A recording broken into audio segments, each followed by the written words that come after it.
$7 million for reef fish management, $25 million to combat Asian carp, $2.5 million to count the number of amberjack fish in the Gulf of Mexico.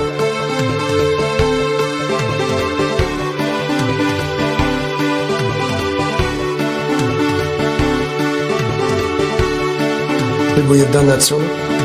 We are doing it. But should we have done it sooner? We are doing it.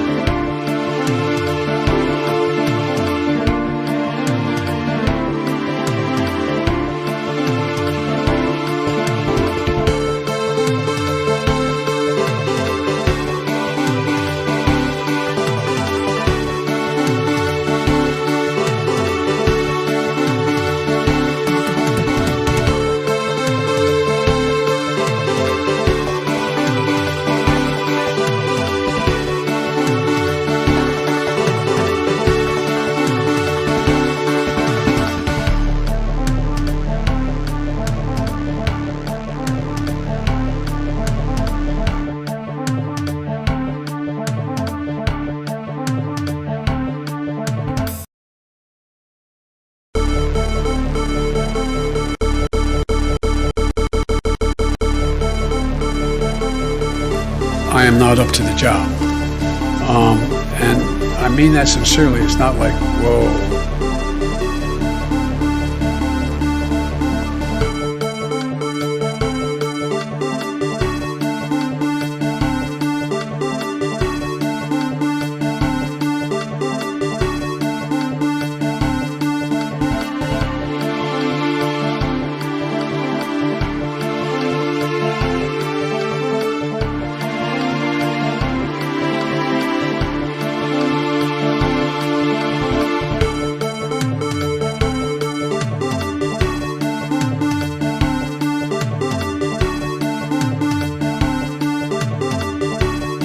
There's an old saying in Tennessee, I know it's in Texas, probably in Tennessee, that says, fool me once, shame on you. If fool me, can't get fooled again.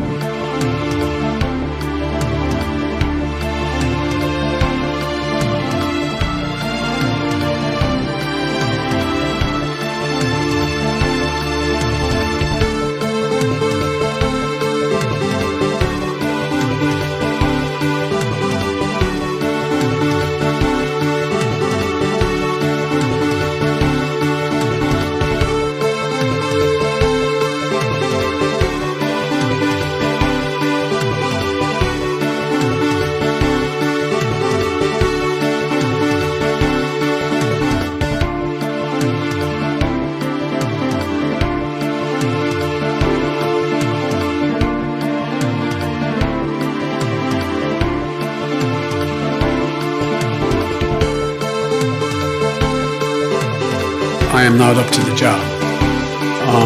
And I mean that sincerely. It's not like, whoa.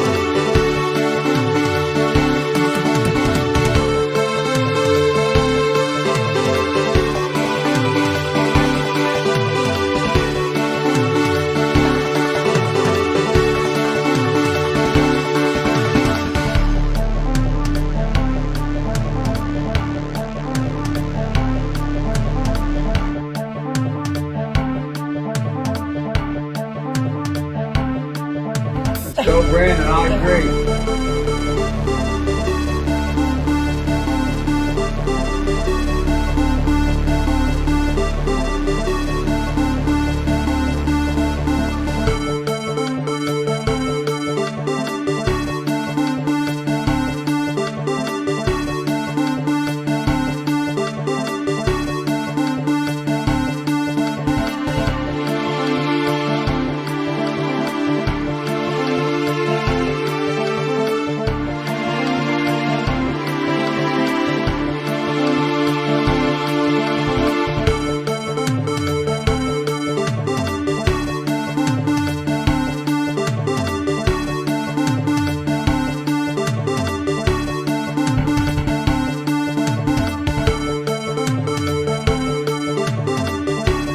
Who created Pokemon Go?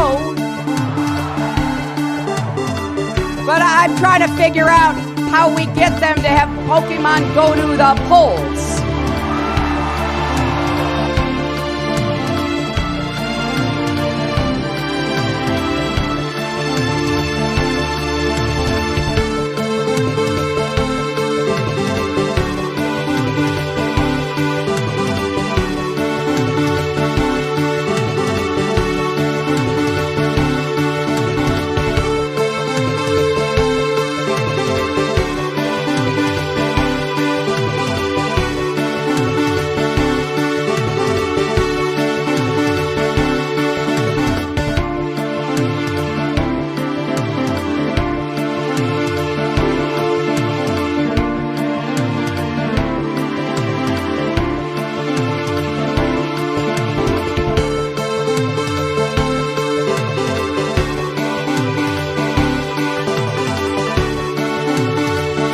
I am not up to the job. And I mean that sincerely. It's not like, whoa.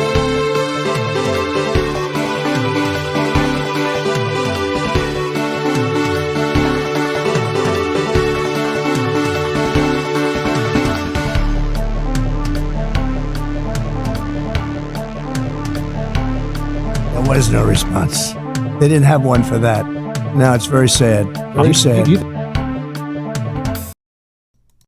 Hello, users, and welcome to another show. We got a show, and it's here, and it's ready, and it's, well, actually, it's not ready. Max the dog is, he's here. He is woofing. Hello, Max. I know, I'm talking to the internet again. I know. I know, he's right here. I mean, I don't know what else to say. I'm talking to the internet. They want to see you, Max. They want to see you. They want to see you. Come on up. Come on up. Come on up. It's Max the dog, everybody. They want to see you. You're famous. You're a famous doggy. You're a famous dog. They want to see you. Look at this beautiful dog. Oh my goodness gracious. Look at you.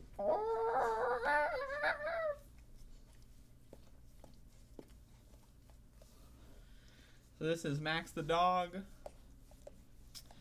Got Max the dog here. He's dogging it up today. Today is the day of the dog. For Max the dog. I don't really know what that means, but it is the day of the dog. And, so, just petting this pup. We got Saul Yusuf in the chat room. Everyone say hello to Saul Yusuf in the goddamn chat room. Round of applause. Round of applause, everybody, for Saul Yusuf. Thank you for joining us today. Thank you! Anyway. What's on my t-shirt? This is Flame Stag from Mega Man X2, which is not the best Mega Man X game, but it's pretty good. It's one of my favorites. It might be like my second or third favorite, though. That depends on my mood, because X5 is usually my second favorite, but sometimes X2 is more fun to play, you know? I haven't played either of them in a while now. Anyway, we got a show today. This is the Above It All show, 1,655 shows. And I'm doing Above It All, and I am Above It All, and my name is Andrea, and I'm doing a show. And so we got a show going on today. And you know, I'm gonna do this show. You know what? I've been really, you know, I'm gonna do this show, okay?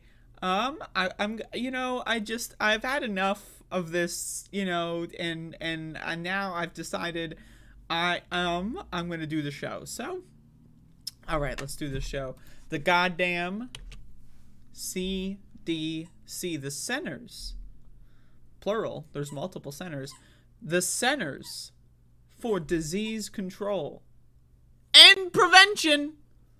They threw that in there. Really, it should be the CDC app, the CD cap, cap. Anyway, they didn't fit that in. Anyway, CDC Director Rochelle Walensky announced a shakeup of the organization, citing COVID mistakes. So I want to read this because, in my opinion, the CDC and the White House and the U.S. government and the American people as a whole have acted together in unison as a bunch of genocidal freaks. They don't care about disabled people. They don't care about creating more disabled people, right? Have you, like, I'm just out of curiosity, do you know anyone that's immunocompromised?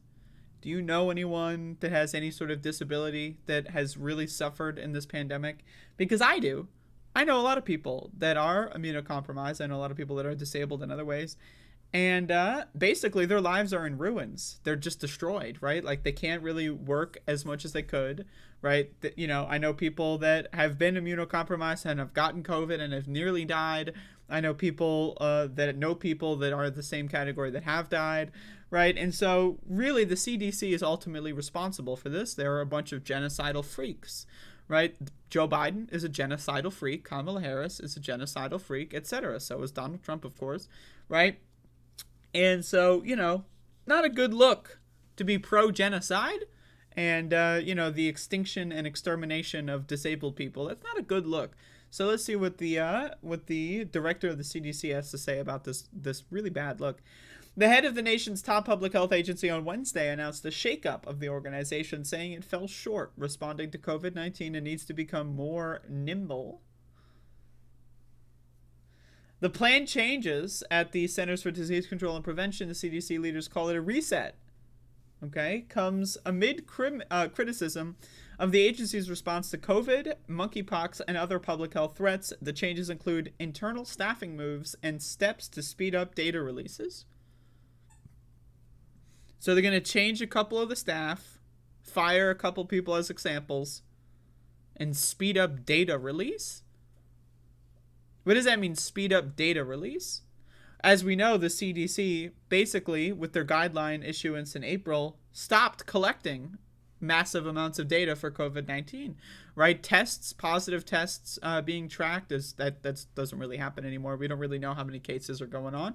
A lot of people do at-home tests now, and they don't report their cases, right? Really, the CDC changed their, numbers to mean, like, if you're in the hospital, then you have COVID. If you're not in the hospital, then you don't have COVID, according to the CDC, right? So, okay, we're going to speed up the data releases, but what about reverting the data back to what it was originally? If you test positive, mandatory reporting to the government so we know who the fuck has COVID. And yeah, the language of, like, fell short, right? Like, yeah, they fell short. Whoops. Million dead motherfuckers. Simple mistake. Honest mistake. Didn't mean it. Million dead motherfuckers. You know, we fell a little bit short. The CDC's director, Dr. Rochelle Walensky, told the agency's staff about the changes on Wednesday. It is a CDC initiative and was not directed by the White House or other administration officials. The White House is a very firmly pro-genocide stance on this one. So, you know, the CDC probably wants to recover their image a little bit because, you know, hey, we've been kind of doing the pro-genocide thing for 3 years. Maybe we'll back off a little bit. Quote, I feel like it's my. I don't know if that's like the person writing the article or her. She has a stutter. I'm not sure. I feel like it's my responsibility to lead this agency to a better place after a really challenging 3 years, Walensky told the Associated Press. Great.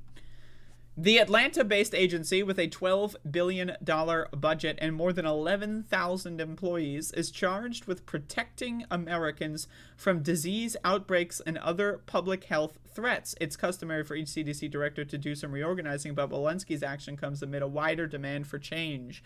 Quote, I think our public health infrastructure in this country was not up to the task of handling this pandemic. Oh, you don't say. Oh, you don't say. Walensky told CBS News chief medical correspondent Dr. John LaPook, we learned some hard lessons over the last 3 years, and as part of that, it's my responsibility.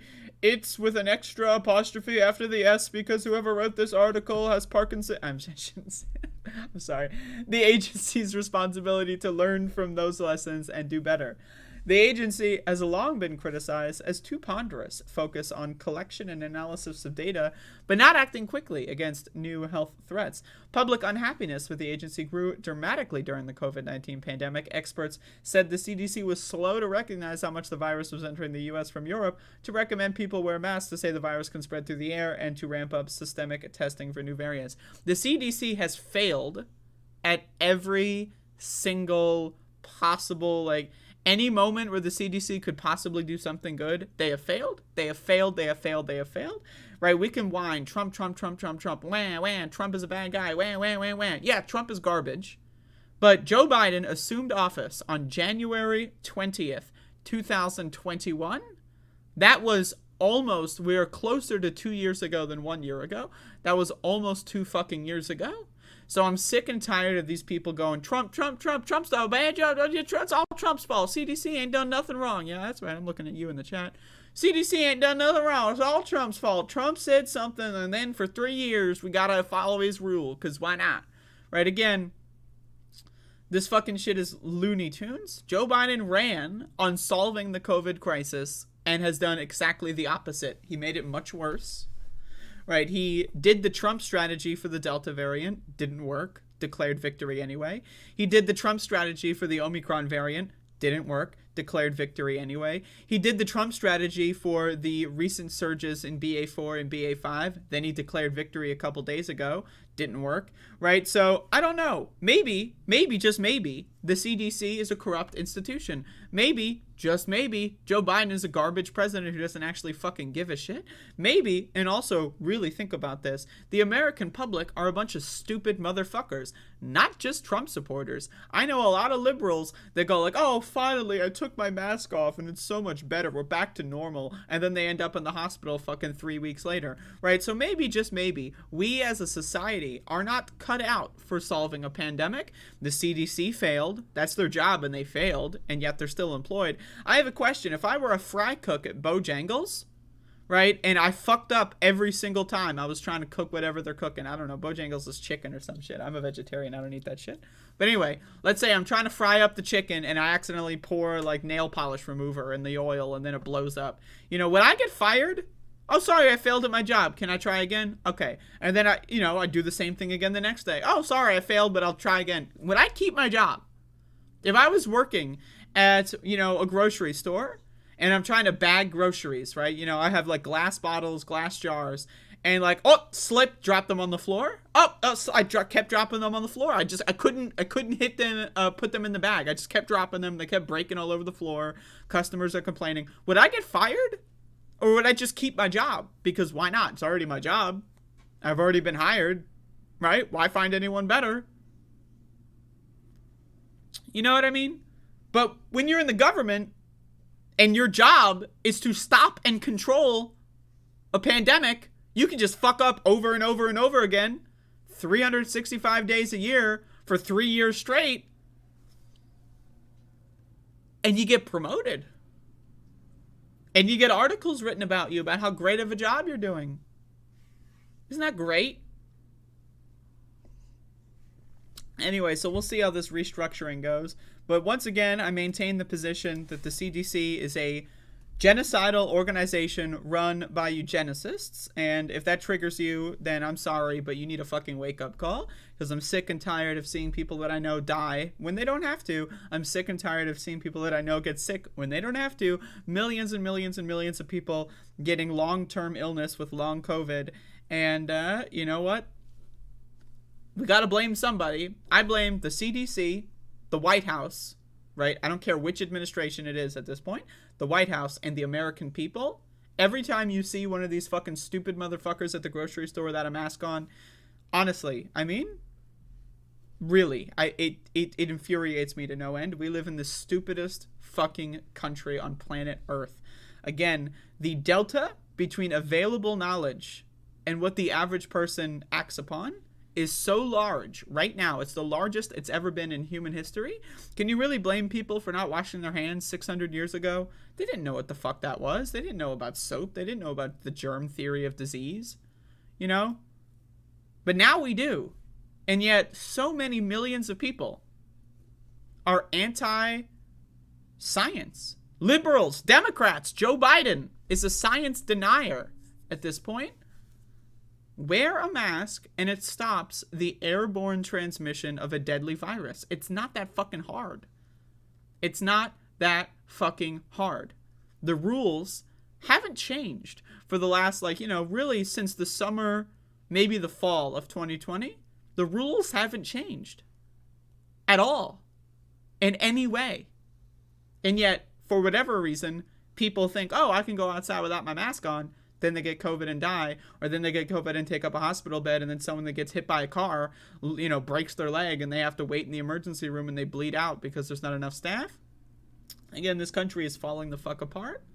And you know what? There's 3 things that I blame: the CDC, the White House, and the American people. Because all 3 of these fucking groups of people are so fucking stupid and so fucking corrupt that the world would be better off without them. So anyway, I hate America and I hate Americans. The CDC is a genocidal organization. There you go. Yeah, Saul Youssef, the CDC can't force people to do what they recommend. But they could also stop recommending people take their masks off. They can stop recommending people go to work when they're sick. They can stop recommending people go to work 2 days after their symptoms start resolving with a mask off. Right? So again, this idea that the CDC needs to force people at gunpoint. Yes, they do. They do need to. That would be better for everybody. But the idea that, oh, they can't do anything, so it's okay that they lower their recommendations 3 days after the CEO of an airline company says, oh, I hope the CDC lowers their restrictions so that our profits can go up. 3 days later, the CDC lowers their restrictions, right? You're telling me they're not corrupt. I'm telling you, you're a fucking idiot.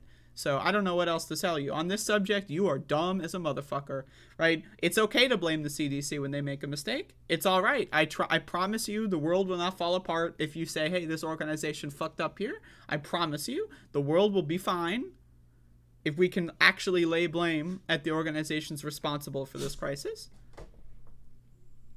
So I don't mean to be too rude here, but I mean, come on now.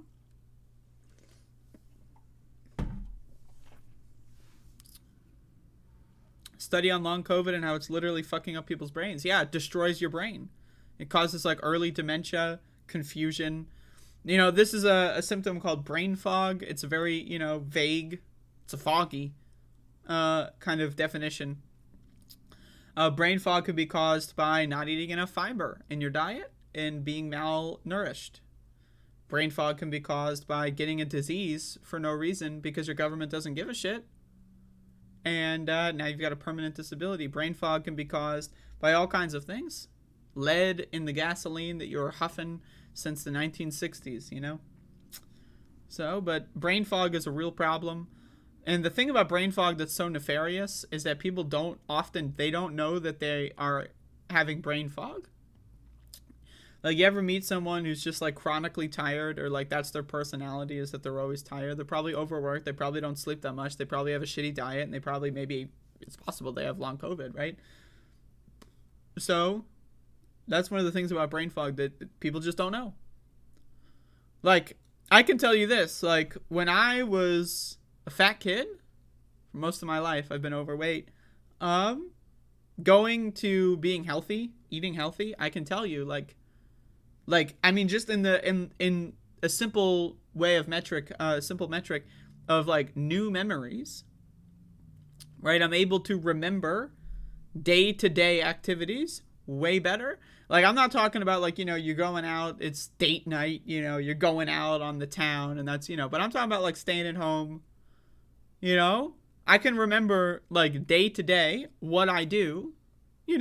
When I'll go to the bathroom, what I ate, food-wise, a lot better than I could, 10 years ago when I was a teenager and I was fat as fuck and I was eating unhealthy garbage all day, right? So I'm just saying on that metric alone, memory is a lot better. And I'm getting high every day too. So, I'm playing with the handicap on this one. But anyway, most people in this country don't really know that they have brain fog. Right? A lot of people, it could be based on your diet. Let's say you eat garbage most of the time, But every once in a while, like, you know, you go to your mom's house or whatever, and she makes you like a good meal for once in your life. And then, like, you know, a couple days later, you know, you have nutrition in your body, and then you start feeling pretty good, but you don't know how to correlate that with, you know, whatever. Drugs are bad, okay? Drugs are only bad in the sense that it's the YouTube terms of service that forces me to say that. But anyway, let's talk about another thing that I fucking love to talk about. I love to shit on this shit. You ever think about this? Like abstract loss of life? But like in the abstract sense, right? I talked about COVID earlier on this show, and I talk about it quite frequently. I talk about diet, I talk about exercise, I talk about nutrition, and how like our society is constructed in a way that kind of just obfuscates how people die, when they die, you know, etc. But one thing that I do not talk about on my show enough, but I do have a personal fascination with, is cars. Cars are garbage. Roads are garbage. Constructing our society around the need for the car, not only are roads disastrous for the environment, not only are cars disastrous for the climate, not only are they, you know, what if you're disabled and you can't drive a car? Well, then you can't really get a job anywhere that you can't walk. And what if you can't walk, right? So, but anyway, I got this article here that talks about another way that cars are really bad for us. They kill so many fucking people. U.S. traffic deaths jumped in early 2022, hitting a 20-year high. We as a society have decided that, oh, I want to be able to drive to goddamn 80 mph. Do you know how many people have to die for your right to drive at 80 miles per hour on the fucking interstate? Do you know how many people have to die for your right to drive at 60 miles per hour? At a fucking, in a downtown neighborhood kind of situation. You know how many people need to die every time there is a correlation? Every time that the speed limit is increased, there's a percentage jump in traffic accidents that lead to fatal injuries and death. So, isn't that interesting? And we as a society, we have blinders on. We don't care. Like, talk to anyone in your life. Have they ever, I mean, I'm just serious. Ask your mom, ask your dad, ask your cousin, ask your brother, whatever. Have you ever thought about the idea that every time you get into a car, you can die, and that just the idea that we have cars in our society requires there to be tens of thousands of people that have to die? It's a human sacrifice. This is what this is. It's as stupid. Think about this. Ask your friend, ask your fucking mother, your brother, whatever, how they feel about the human sacrifices of the Mayan civilization, throwing people into volcanoes, stabbing them with spears, you know, letting their blood drain down the pyramids. Think about that. Oh, they're savages, right? Oh, they were uncivilized, brutal savages. Were they really? Think about the people that would burn witches. Oh, they were brutal savages. They're telling me you burned someone alive because, you know, you thought they were a witch? What? That's crazy. Utter insanity savages, right? And then ask them about the car thing when they jump in their car. And that tens of thousands of people die for their right to jump in their car. Oh, it's no, but it's in and then I need to go, and then you know, motherfuckers that were fucking stabbing people and then their blood drained down the pyramids. They thought they were sacrificing people for God to like give them rain. You know, at least people that were burning witches at the stake, they thought, holy fuck, we got witches here. They're gonna kill us all. Let's burn them at the stake. Right? They had better reasons than, in my opinion, that we have with cars. I mean, we could talk about capitalism in the abstract and the human sacrifice that is required to keep this fucking shitty fucking goddamn global economic fucking system in place, right? Throwing more dead bodies into the furnace like coal in a fucking train in 1886, right? But cars, I have a special fascination with my hatred for cars. More than 9,500 people were killed in traffic accidents in the first 3 months of this year. 3 months, 10,000 people dying. Where's the outrage? I sincerely ask the normies in your life, have you ever thought about the annual death toll that is required to keep the system of transport known as cars alive in this country? Why are cars so popular?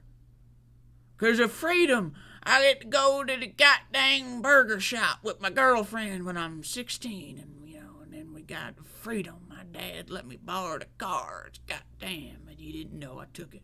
Right? The reason why cars are required to live in a lot of places in this country, you have to have cars. Right? Why? It's because 100 years ago, car companies, look at Henry Ford. By the way, Henry Ford was a Nazi. I don't know if anyone knew that, but he was a devout Nazi during the 1930s. Anyway, aside from that, these car companies, basically, they just bought out the government.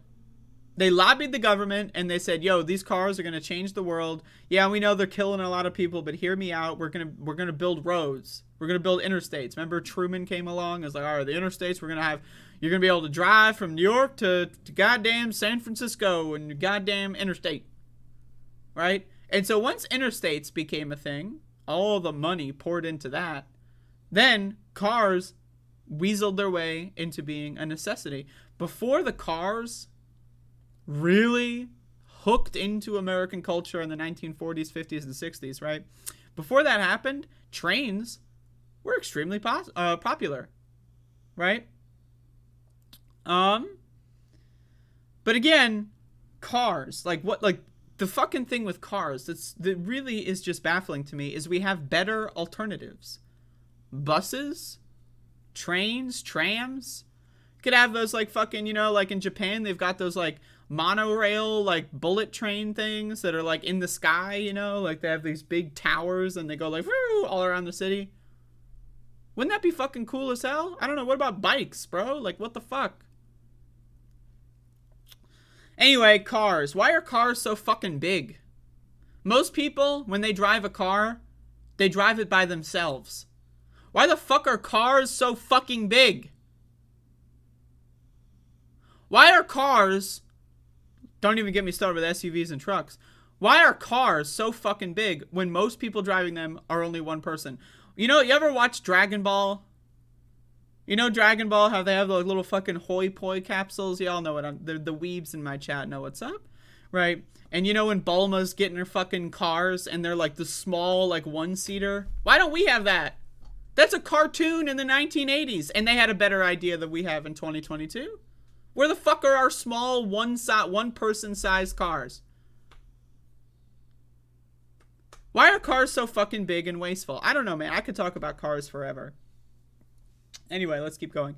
7 states and the district, a figure that represents the deadliest start to a year on U.S. roads in 2 decades. In 7 states and the district, the district, by the way, that means Washington, D.C., but I love the district. Officials estimated crash deaths jumped at least 50% nationwide.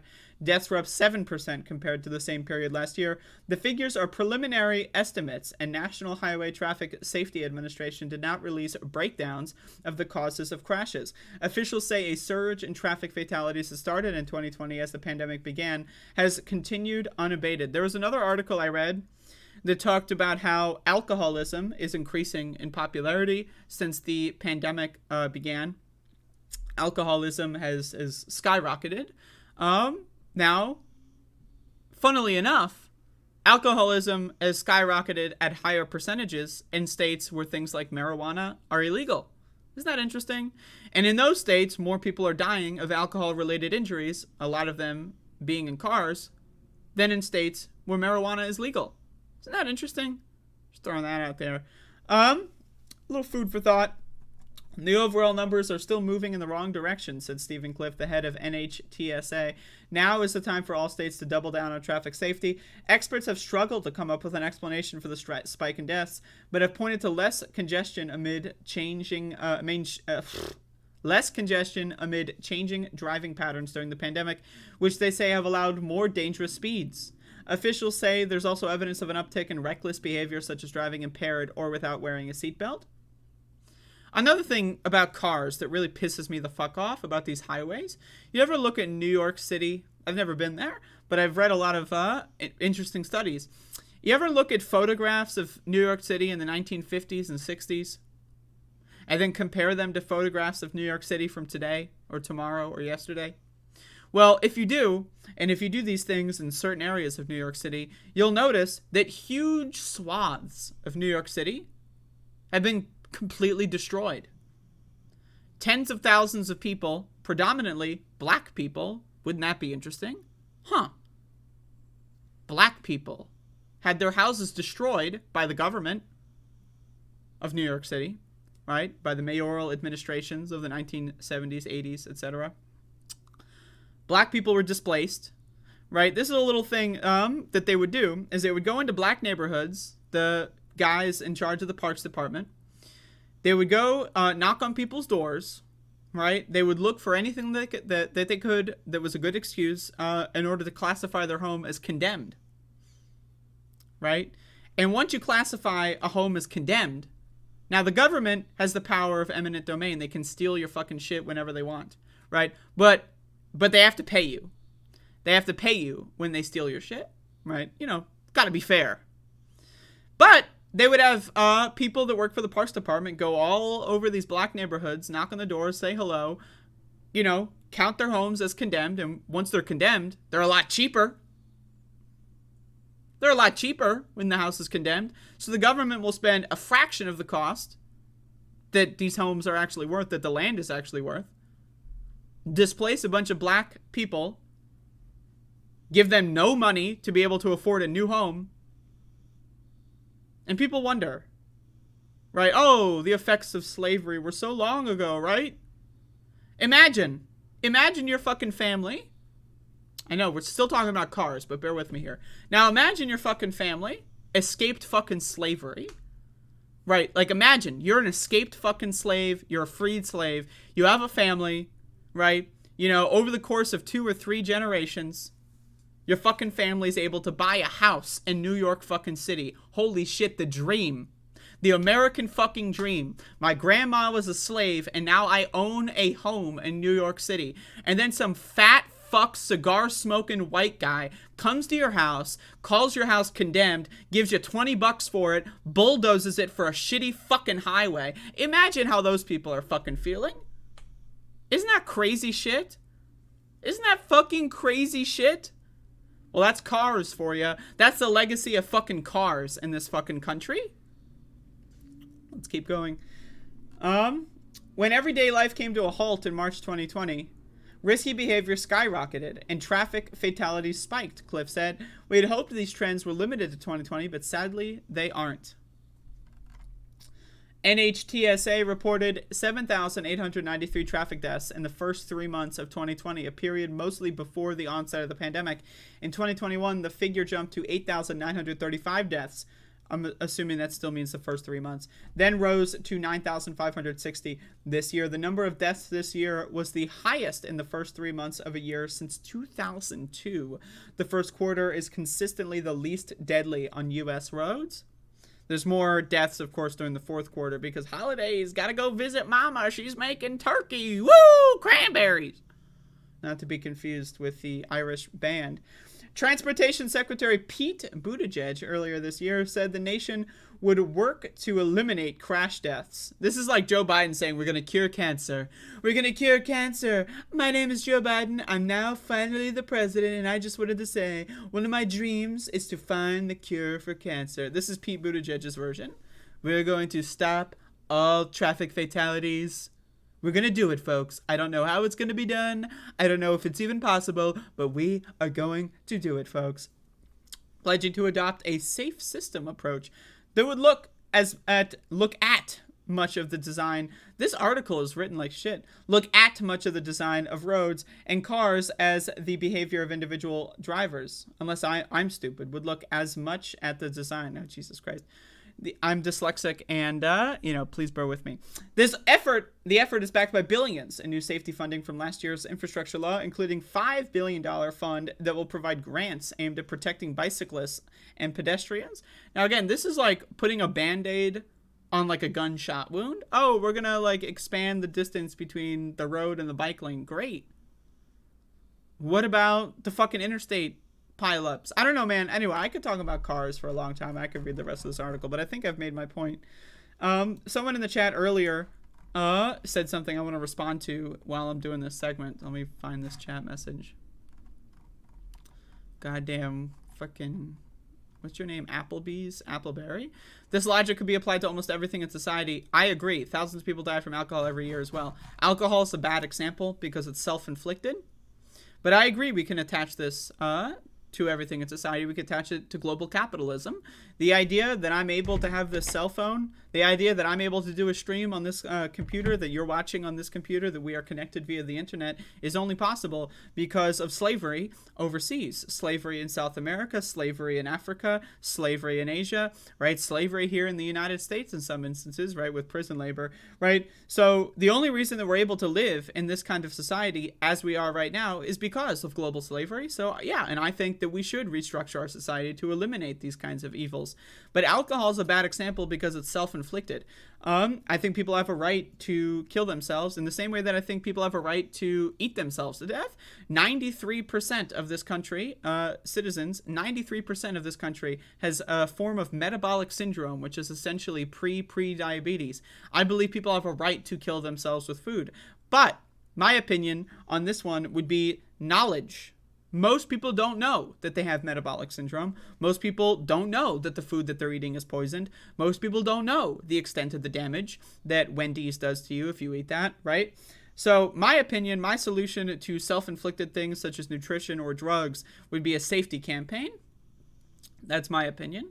A safety campaign so that people are educated significantly more in these instances. People, again, a lot of people turn to drugs. I almost said drugs and alcohol, but alcohol is a drug, and that phrase is stupid. Most people turn to drugs because, again, mental health crises. If we expanded coverage for mental health in this country, less people would do less reckless things on drugs, right? So that's a lot of things that we need to talk about. But I think alcohol is a bad example. But overall, yes, capitalism is a death cult. Capitalism is a murder industry. It's an industry based on killing as many people as possible for the benefit of as few people as possible.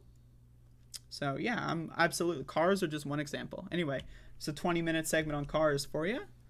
Grew up in New Jersey but never went to New York City. Real, you might not know this, but I was poor. I don't know if this is something you knew or not. Poor people don't go to New York City for a fucking romp, okay? Poor people are people that stay at home all day and can't afford to even go to a restaurant, let alone go to New York City. So I'm a poor motherfucker. I've always been a poor motherfucker, especially when I was a kid. And also I lived in like more of the southern Jersey, so it's more of a drive. But, we didn't have money to go to fucking New York City. Hell no. Even for the day? I mean, I don't know what you're asking. What additional information? What additional information would I be able to give you with that follow-up question? I already said no, I didn't. So, I don't know what to tell you. Like, no, I didn't. But yeah, I mean, I would love to go to New York City. It sounds fun, right? I like walking. I like cities. I like walking around, right? So I'd love to. One of these days, my plan, I would love to go to New York City. But Philadelphia, to me, Philadelphia was where I was really close to Philadelphia, just across the bridge. My brother lived in Philadelphia for a while, so I'd go to Philadelphia all the time. But New York City is too far away and too expensive. Philadelphia, on the other hand, not expensive at all. Go to Philly, get yourself a fucking food cart cheesesteak. $10, not even, for multiple people. Hell yes. Walking around Philadelphia, they got those cobblestone roads, you know what I mean? You ever walk on those cobblestone fucking roads? God damn, that fucking feels good on your feet, you know what I mean? Manhattan is my favorite place on Earth. The only thing I like about Manhattan are when the Muppets took it. As a little known historical fact, is at some point in the 20th century, the Muppets took Manhattan. They took it for themselves. As evidenced by the documentary film The Muppets Take Manhattan, which I have on Blu-ray, which you gotta check it out. But they took it and they held it. And it was a crazy moment in human history, and you gotta go watch it. So, cobblestone roads were eliminated because they're hard on cars. Another reason why I fucking hate cars. Yeah, they gave it back eventually. There was a deal that was struck. But, you know, that moment, you know, we always talk about Chaz, right? The goddamn shit in Seattle, remember Chaz? Well, the real autonomous zone was when the Muppets took Manhattan. And they held on to that motherfucker for a long time. It was pretty crazy. Who's my favorite Muppet? Gonzo is my favorite Muppet. Just my privilege showing, yeah. Damn right, it's your fucking privilege. Oh yes, we're going to go to New York City. Oh, everybody get their emeralds so that we can sell them at the pawn shops and be able to afford a New York City extravagant trip. Yes, I'm real on, yes. Fuck you. Muppets using bicycles without CGI was a true feat in puppetry. Any Jim Henson movie, like, I can talk about Jim Henson movies as the movies themselves, but I can talk about Jim Henson movies from just the pure, like, prop and practical effects. It's incredible. It's incredible. It's, like, the things that they do in these movies, like, the simple things, you know, like the Kermit on the bicycle. It's mind-boggling. It really is. Like, that part in the Muppet movie, where Kermit and Fozzie are dancing on the stage. Fuck me. It's just so good. Anyway, I could talk about Muppets for a long time. But, you know, we're talking about New Jersey. And so, as someone born and raised in the great state of New Jersey, I moved out when I was 17, and I love New Jersey. It's a great place to be. But one of the worst parts about being a New Jersey resident, especially a child in the early 2000s, was hearing about Dr. fucking Oz. That's right. Dr. fucking shitfuck Oz. I hate this guy. So Dr. Oz is in the news again for not quite knowing much at all about grocery shopping or crudité. And Oz has officially responded. And I want to get into this. This is a very powerful article, and let's just get it. Oz says he was exhausted when he made a video of crudité shopping trip. He was exhausted. Now, I don't know if anyone has seen this. I don't know why Andrew Yang is playing, but I don't know if anyone has seen this video. But I want to play this video. It's an important video.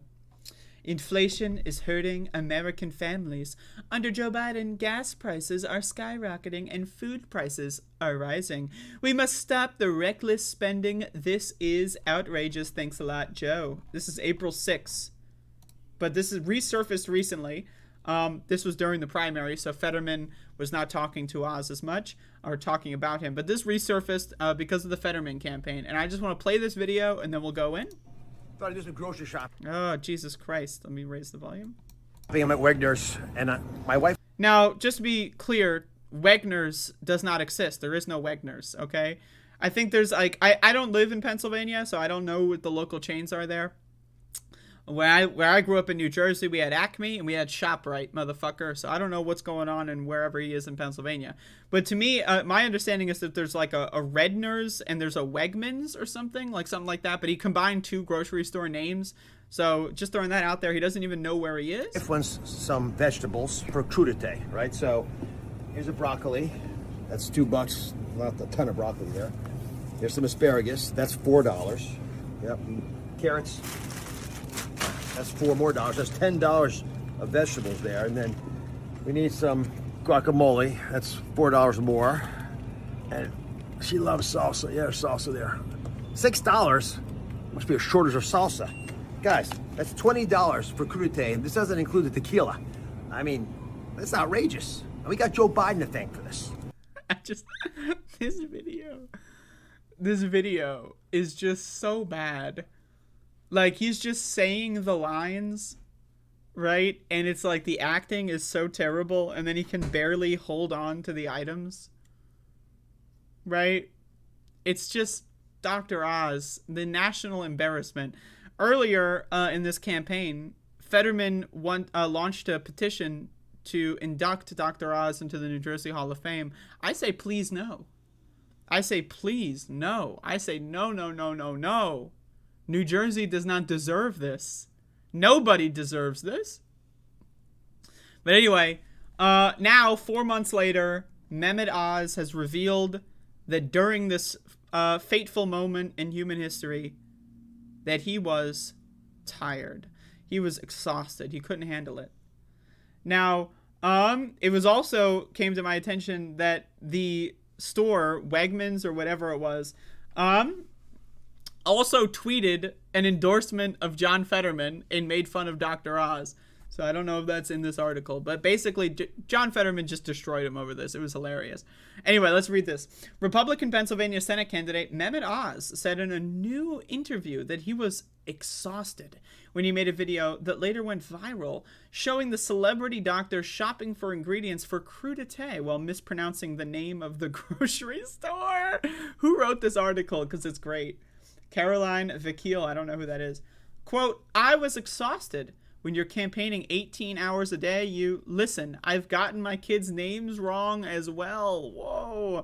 I don't think that's a measure of someone's ability to lead the Commonwealth, Oz told Newsmax on Wednesday. When asked about why he said Wegner's, a cross between the Redner's and Wegmans chains. In April, Oz put out a video set in a grocery store, which he sought to show how inflation had made buying items like broccoli, asparagus, guacamole, and salsa, how could they forget the carrots? The carrots are key to this, is getting more expensive. The campaign for his Democratic opponent, Pennsylvania Lieutenant Governor John Fetterman, seized on the video last week to argue that Oz was out of touch with voters. Fetterman's campaign pointed to Oz's mispronunciation of the grocery store's name and stressed that he was shopping for ingredients for crudité, something Fetterman said Pennsylvanians would call a veggie tray. Now, I just want to say, the veggie tray thing, I'm anti-veggie tray. I would rather have raw vegetables. First of all, raw vegetables are cheaper than a veggie tray. A veggie tray, you get like 3 carrots, you get like 2 pieces of celery. It's a bunch of garbage, overpriced. It's got microplastics all in it. You don't know what they did to the food, especially the dip in the middle. So on this one, I'm going to say fuck the veggie tray. I'm just going to say fuck the veggie tray, right? It's a bad deal, okay? Right? The groceries that he had in his hands, I'm coming out and saying it, Dr. Oz. Those carrots alone, there's way more carrots in that bag. Of course, that's why it costs more money, right? There's way more carrots, there's way more asparagus, there's way more everything that he was picking up than in a fucking veggie tray. So I just want to say that part, I'm against that part. Veggie trays are bad. It's a waste of plastic, too. But anyway, Fetterman's campaign reported on Tuesday that it had fundraised more than $500,000 off the Oz video, including raising $65,000 from one sticker alone with the phrase, Wegner's, let them eat crudité. Someone spent $65,000. No, that's just collectively on but they got $65,000 for that. That's just really funny. I don't know, man. I'm about to start like buying John Fetterman merch because this shit, I feel like it's gonna have meme value in the future. So I rolled my sleeves up my whole life. I've taken care of patients, saved lives, invented devices. Oh, he invented devices. Isn't that great? Dr. Oz, inventor of devices. I've started foundations where we take care of tens of thousands of teens across the country, trying to help wherever I can. Anyway, blah, blah, blah, blah, blah. Let's watch this video again. Thought I'd do some grocery shopping. I'm at Wegner's, and my wife wants some vegetables for crudité, right? So here's a broccoli. That's $2. Not a ton of broccoli there. There's some asparagus. That's $4. Yep. Can we talk, by the way, about like why he doesn't have like a carrying basket? Like, why is he like going like trying to juggle all this fucking shit? That's $4 more. That's $10 of vegetables there, and then we need some guacamole. That's $4 more. And she loves salsa. Yeah, there's salsa there. $6. Must be a shortage of salsa. Guys, that's $20 for crudité, and this doesn't include the tequila.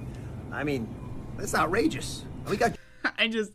The delivery of these lines, like just the way, like it's all so fake, and I love it. It's just hilarious. This is peak cringe. This is peak cringe, folks. I don't know what else to tell you, but this is pure distilled, right? Like premium grade, top shelf cringe, right? This is some great fucking shit. Anyway, I'm repping John Fetterman once again. I've endorsed him, whatever that means. I don't live there, but you know what? I will have to say though, this is a lot better than a veggie tray. I don't know, man. The veggie tray line of attack, not John Fetterman's best work. Veggie trays are garbage. But also, just to note, Dr. Oz is, of course, getting the most expensive brands of guacamole and salsa, right? So, you know, you could get a cheaper brand. You could get, you know, a shelf-stable, cheaper brand, of course, too. But, you know, I'm just throwing that out there. Anyway, Dr. Oz, once again, not doing so well. Not doing so well on the campaign trail. Really just cringing it up.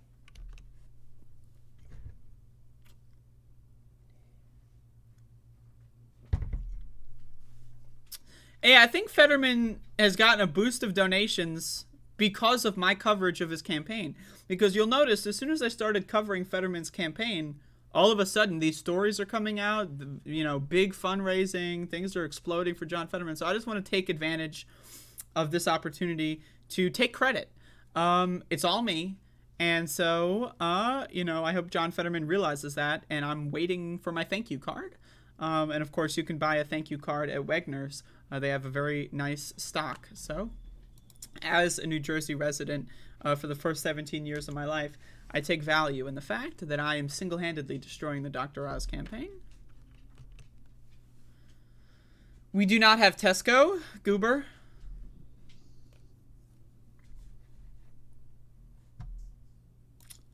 All right, so we got a show going on.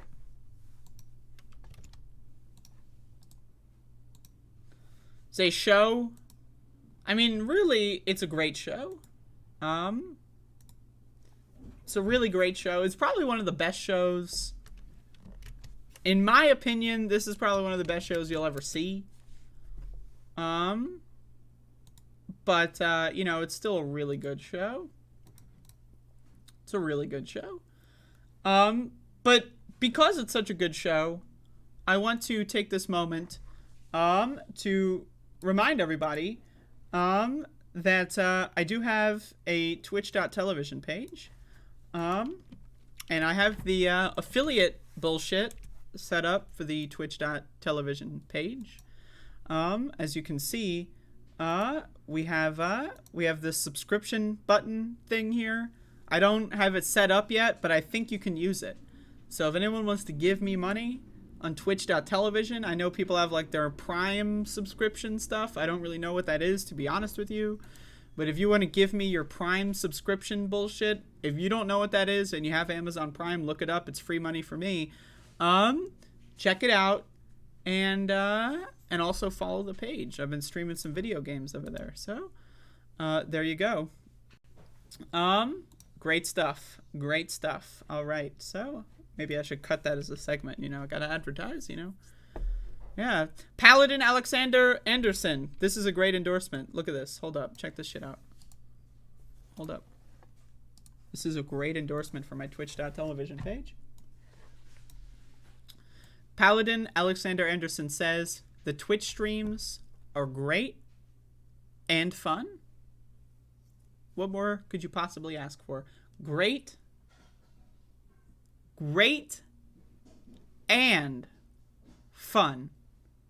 So check me out, twitch.television, and gonna have a good time there. So great and fun for the whole family. And it appears Jesus has already subscribed to tier 1. I don't know what that means. I don't know what that means. On YouTube, you need to have an emote in order to get the membership thing. Right? But on Twitch, I guess you don't. But I don't know. I have no idea. I have no idea how any of this stuff works. I feel like a boomer, and that's okay. So I'm working on it, you know. But I can guarantee you will get nothing. If you subscribe today, you will get nothing other than credit for giving me money. So, I have one that says hype. I think that's a default emote. I don't know. I have no idea. I have no idea. Anyway, follow me on Twitch.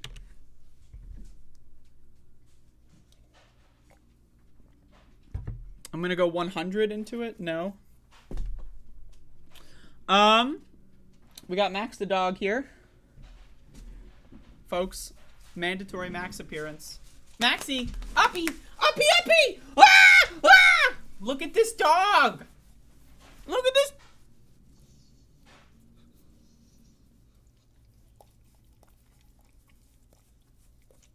Look at this dog. Max, they want to see you. You're a star. You're a star. You're a fucking star. Look at the camera. Look at the camera. You're a star. Oh. Look at him hanging with his paws off. Wow, you're so cool, Max. You're so cool. You want to put these sunglasses on? Because you're so cool? Oh, you're a cool dog. I should get an emote of Max with sunglasses on. Would anyone give me a membership thing if I had an emote with Max the dog wearing sunglasses? Because that's something that I can do. Will you ever do politics on Twitch or just games? Right now, just video games. So, I may change in the future. I don't know. Max the dog has received an abundance of toys. So many toys that honestly, it'll make your head spin. Like you're gonna go like you know when you're drunk and you get dizzy? That is gonna be what happens when you find out how many toys he's gotten. You know, throwing that out there. Anyway, speaking of the tip jar, it's a tip jar. Give me money. And, I guess Jesus, aka Goober, gave me money on Twitch for the subscription, so that counts. I guess. Does it count? I don't know, actually. But anyway, let's get on with the show. We have more show here. It's not over yet. You know, y'all motherfuckers thinking, oh, shit. Oh, fuck, the show must be over. Oh, the show must be over. That's what you're thinking. Well, guess what?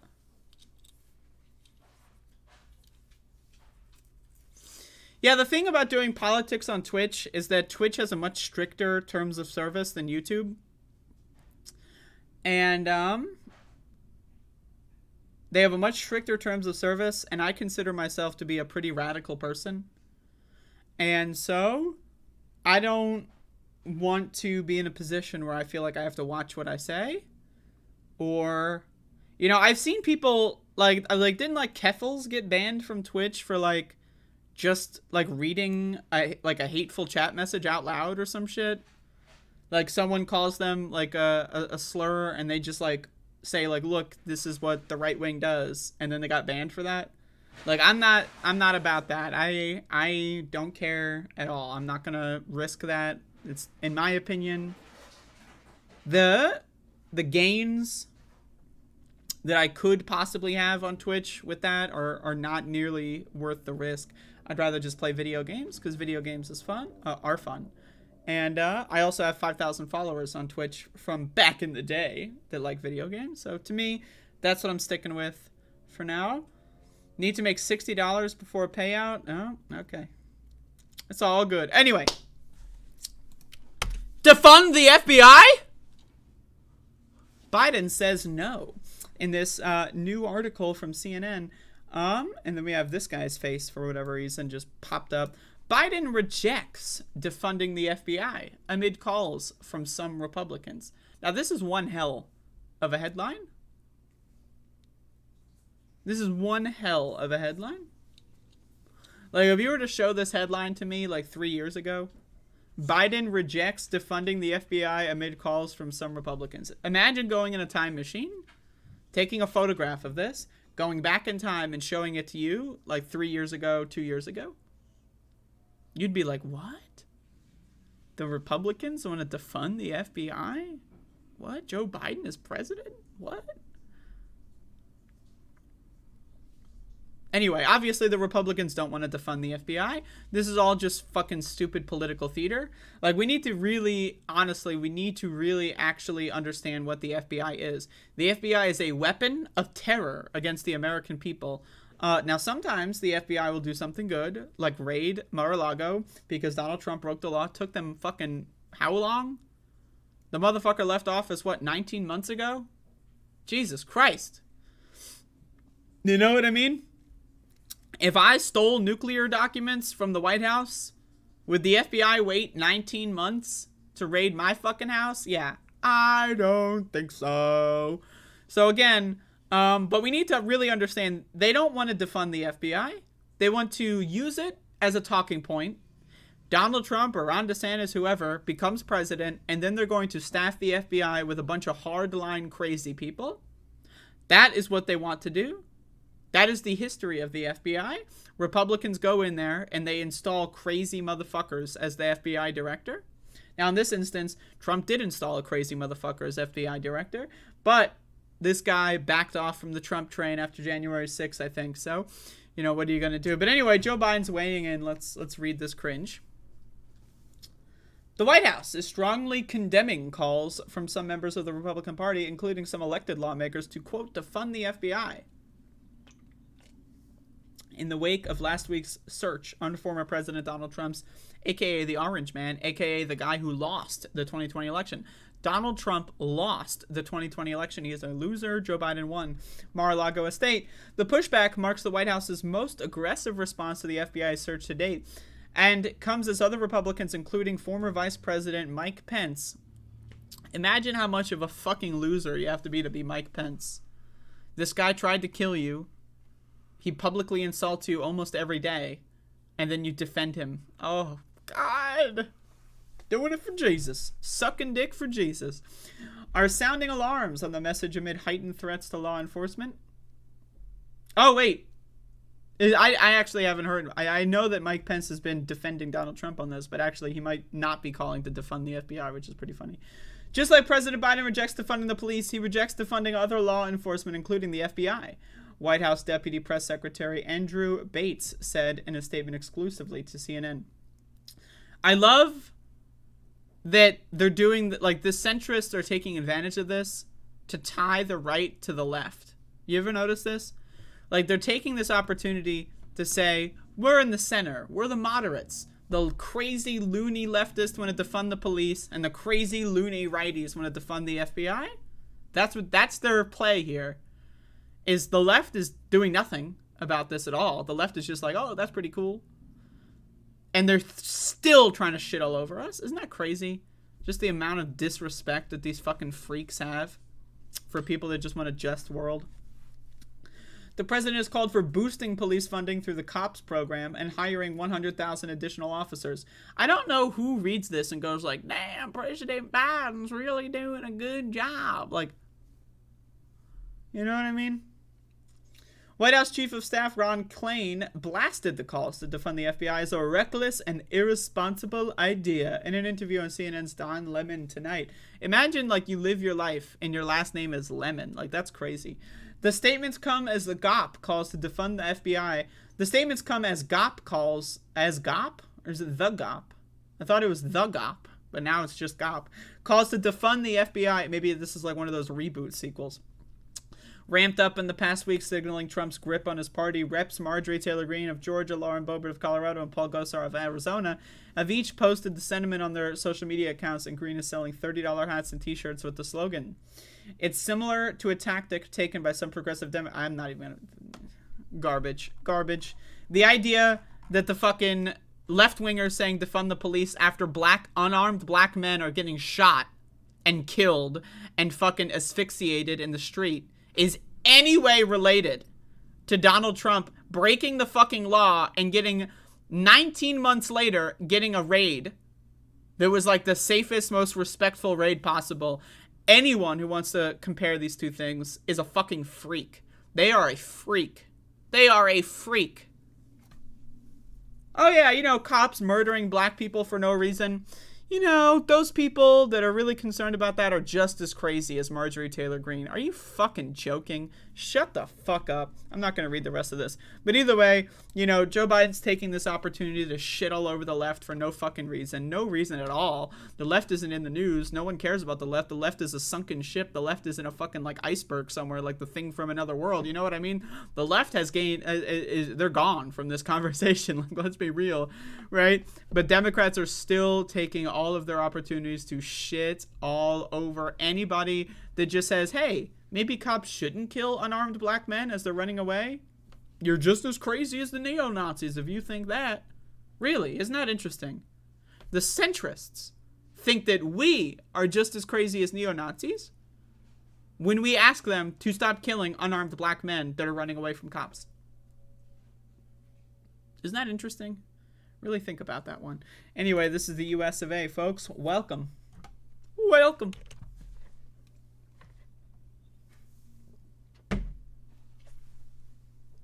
Anyway, that's my show. I'm gonna do a movie review. But that's the show for today. Did y'all like the show? Give me a rating. Give me a rating. Hold up, I'm doing a poll.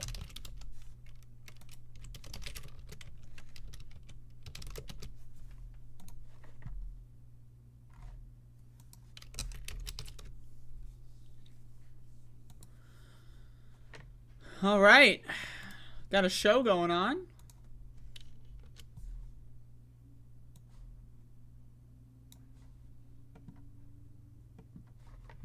More mispronounced words. I think I said the gop plenty of times. Oh, you said mispronounced. If you get a bicycle, I'll give a 10. Give it a 10. I don't know how to ride a bike, so I'd have to get one and then learn how to ride it.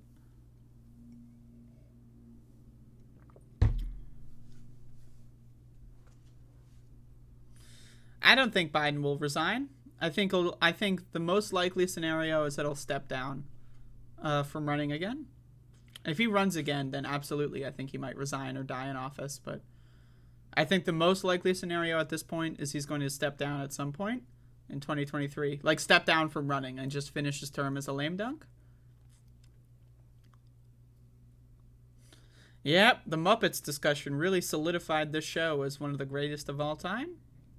Y'all, speaking of things that are the greatest of all time, Cooking with the Bitch aired yesterday.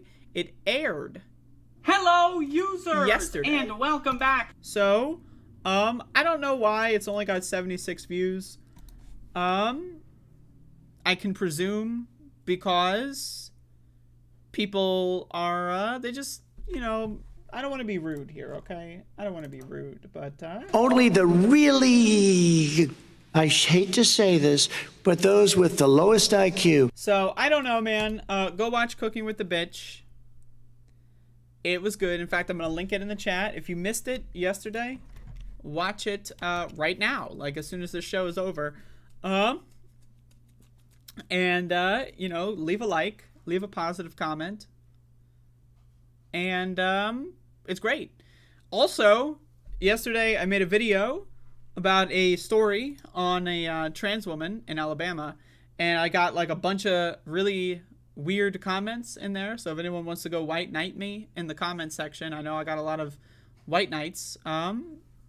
So go in there and white knight me, and yeah. So anyway, I'm gonna do a movie review right now. So. Donald James, I swear to God. All right. Movie review. About to review a film. A film, folks. A movie. I've been getting really into this series lately. I've never seen any of them. But you might be wondering, not again. Terminator Salvation. Never seen the Terminator movies before. I've never seen them. All of them, any of them, until recently. I watched 1, 2, and 3, I think, over the last week or two. And now I watched Terminator 4. They dropped the numbers. You ever hate these series that it's like Terminator 1, Terminator, The Terminator. Then you got Terminator 2, Judgment Day, and it doesn't take place on Judgment Day, right? And then you got Terminator 3, Rise of the Machines. And then you got Terminator 4? No, Terminator Salvation. What the fuck? Anyway, Terminator Salvation is a good fucking movie. I was so into this movie. As always, I was watching under the influence of tetrahydrocannabinol. And this movie I thought was great. This is the first movie in the Terminator series that is set like in the future after Judgment Day, right? And I find it very interesting as well, like in the timeline, not only of the films, but the timeline of the release of these films, right?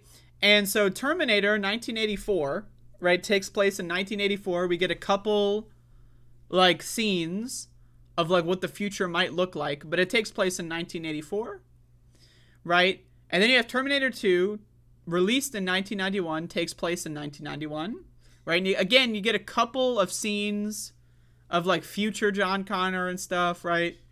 And then you have Terminator 3, which I don't remember. Were there any like future scenes? I'm not sure, actually. But Terminator 3, released in 2003, takes place in 2003, right? And I think that's interesting, right? Like there's such a huge gap in between each movie. So like 2 and 3 is like what, 11, 12 years? And so then you have Terminator Salvation. We're finally in the fucking future. Imagine watching The Terminator in 1984 and you have to wait until 2009 to get into the fucking future, my friends. What is taking so long? Anyway, so Terminator Salvation. A lot of people told me that this movie would be bad. A lot of people that were wrong. So we got Christian Bale as John Connor. I thought he did a good job. And then we got like a new Terminator who's like some guy that was on death row and then he was turned into a Terminator. I love that plotline, to be honest. I thought it was really, really good. I thought the character was good. I love the redemption bullshit. I thought it was all really good. And again, the thing about this movie and maybe this is why it wasn't done earlier, like more future stuff, is there's a lot of CG in this movie. Because, again, it's 2009, we're in the era of Transformers. There's a lot of big robots, CG, giant robots shooting their guns. But it all looks pretty good. It's not like the T-1000 morphing into the floor in Terminator 2. Like, that is some vintage CG action right there. But, again, this movie was good. I love the post-apocalypse stuff, like looking like Fallout, when, like, young Kyle Reese, is wandering around LA and there's like the buildings that are blown apart. And then I love all that. Like the post-apocalypse, they did a really, really, really good job with the post-apocalypse stuff. I thought it was great. And I love that this movie, now I don't know about 5 or 6. I've heard other things about 5 and 6 not being so great. But so far, 1 through 4, I'm in. The first 4 Terminator movies, so far, I like them all. I think 1 and 2 are equally as good in different ways. 3 is worse, and I think 4 and 3 maybe are equivalent in quality, but in different ways, right? But I do think tier-wise, 1 and 2 is a tier above 3 and 4. But anyway, I love that the timeline here, like the story was like saving young Kyle Reese, who is, of course, the main character in Terminator 1. I just love the wraparounds. That's the other thing I like about these movies so far, 1 through 4. They have a consistent loop timeline where everything in all 4 movies are consistent with each other when it comes to the time travel mechanics, the timelines, etc. Right? I just think it's cool as hell. I'm really into this series. And, I'm going to watch Terminator 5 and 6. I don't know where I can watch them.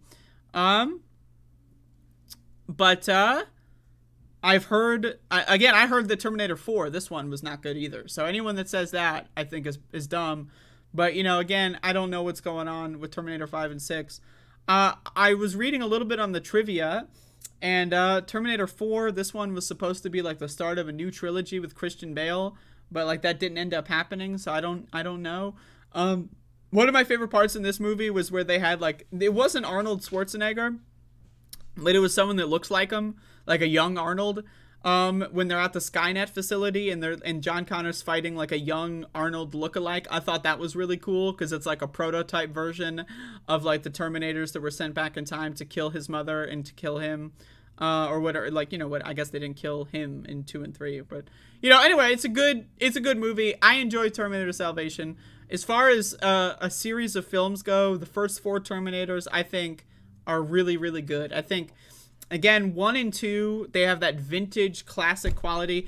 And I might say that Terminator 1 is my favorite just because of the music. The music, the soundtrack in Terminator 1, it's a banger. It's a 10 out of 10, right? I thought the music in that movie was just phenomenal. Terminator 2 went for a more campy kind of thing, which is still good, but I think Terminator 1 and 2 are really great. Terminator 3 and 4 are good follow-ups that are worth watching. I don't know about 5 and 6. But again, another thing to note is this movie was PG-13, right? I don't know why they're turning like action franchise into like a PG-13 thing. I guess the only thing is sacrifice artistic integrity for money. But anyway, I'm in. Terminator 4, I'm in. I'm excited to see what's going on with Terminator 5 or Terminator 6. But I don't know where I can stream them. I haven't checked that yet. But anyway, I mean, Terminator 4 is a good movie. I really don't know. Like, it's just fun to watch. Like, it's visually entertaining. I love the young Kyle Reese storyline. I love the new Terminator thing. It's just like, it's all really fun. It's fun stuff. I enjoy it. And if you don't enjoy it, then, go fuck yourself. So there you go. Terminator Salvation, I rate it good. And there you go. So it appears that 87% of the users have voted that this show is great. Great show. It's incredible. It's really incredible.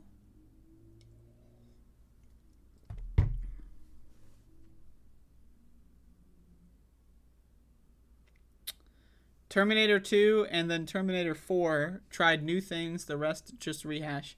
Yeah, Terminator 3 is kind of a rehash of Terminator 2. But I mean, it's a good concept, right? Like, it's not like just because it's the same concept again doesn't make it bad by default. You know what I mean? So, but yeah, I mean, yeah. I love that Terminator 4 is finally in the future. I love that. Like, I just think, the idea of the series taking like 30 years to get to the actual future part of the timeline is interesting. Yeah, I know there's a TV series. I want to check it out at some point, but I don't know where to watch it.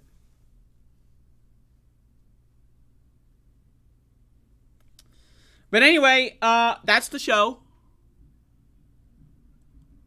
We got a show. Today, and that was it, and that's the show. So anyway, thank you all for watching. I mean, thank you all for washing, right? As in, I hope you took some sort of hygienic, take a shower, wash your hands. I don't know. Johnny Too Late FTV. I just subscribed on Twitch for 6 months. Give me a shout out. Holy shit. Did you use the Prime thing? Can you tell me how that works? Anyway, here's a quarter for your 6-month subscription. Thank you. I didn't even look, though. You should have done it when I was streaming. Well, I guess technically I am streaming, so thank you, though. But I don't know. I just don't know how this website works. It's going to take me a long time to figure out how Twitch works. Twitch is like a video game now. They have achievements. There's Twitch achievements. Like, who does that shit? You know what I mean? Like, how the hell do you have achievements? I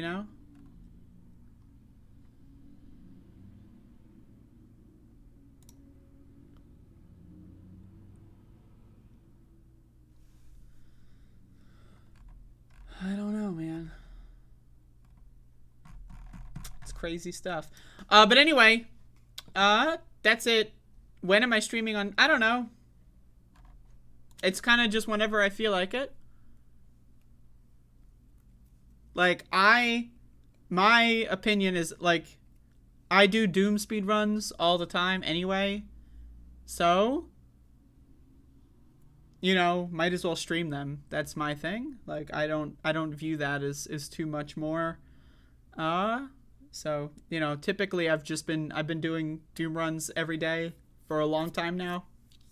I mean, you know, I've taken breaks off and on over like 8 years or 9 years, but recently this year I've been getting really back into it. So to me, it's just like, you know, the synchronization. But if I get bored of it, I don't want to treat Twitch as a job or anything.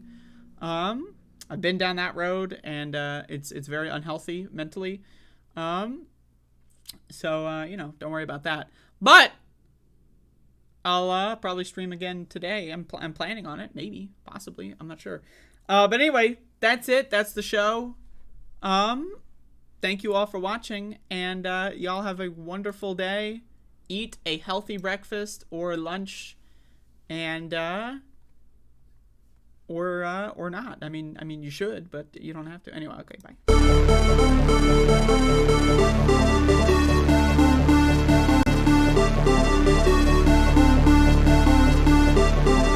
The world is actually a small piece of the universe, right?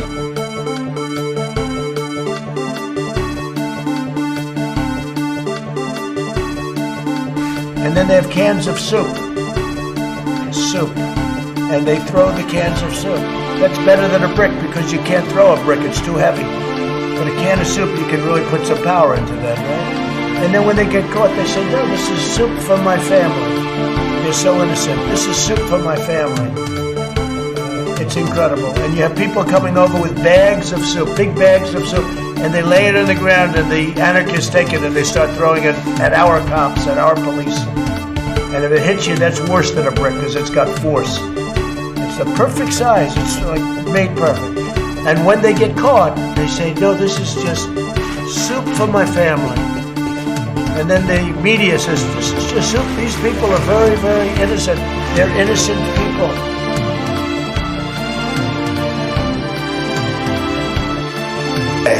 The demonstrators who infiltrated the Capitol have defied the seat of dust. It's defiled, right? See, I can't see it very well.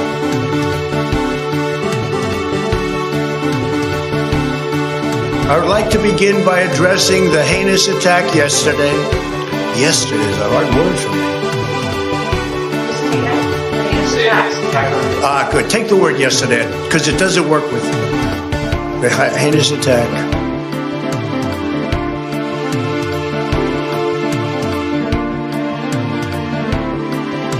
I went in yesterday and there was a television screen, and I said, this is genius.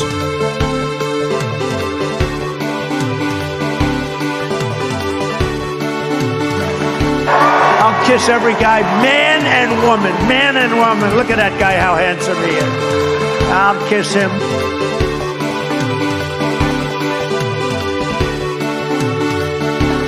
So, Brandon, I agree.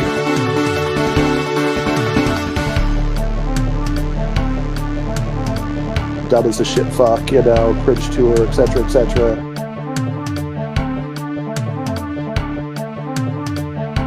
Good news is, for me, I'm here. The bad news for you is, I'm coming back.